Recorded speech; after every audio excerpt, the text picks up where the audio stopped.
आणि 2023 या वर्षासाठी देशातल्या स्वच्छ शहर पुरस्कारासाठी झालेल्या सर्वेक्षणात नवी मुंबईला देशात तिसरा आणि राज्यात पहिला क्रमांक मिळाला। या सर्वेक्षणात इंदूर आणि सुरत शहरांना पहिला क्रमांक विभागून देण्यात आला। त्यानंतर नवी मुंबईचाच क्रमांक लागला। राष्ट्रपती द्रौपदी मुर्मू यांच्या हस्ते नवी मुंबई महापालिकेचे आयुक्त राजेश नार्वेकर यांनी हा मानाचा राष्ट्रीय पुरस्कार स्वीकारला।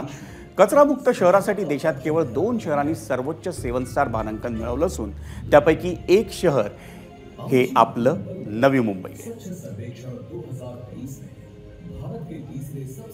स्वच्छ सर्वेक्षण 2023 चा निकाल आज या ठिकाणी जाहीर झालेला आहे आणि इंदोर आणि सुरत यांना प्रथम क्रमांक यावर्षी विभागून मिळालेला आहे आणि त्यानंतरचा पुरस्कार भारतामधील सर्वात क्लीनेस्ट सिटी म्हणून हा नवी मुंबईला मिळालेला आहे। याचा मला अतिशय आनंद वाटतो आणि याचं सर्व श्रेय जे आहे ते सर्व नवी मुंबईकर रहिवासी, इथले लोकप्रतिनिधी ज्यांनी वारंवार आम्हाला महापालिकेला सपोर्ट केला, असे सर्व मीडियाचे प्रतिनिधी, या सर्वांना याचं श्रेय जातं।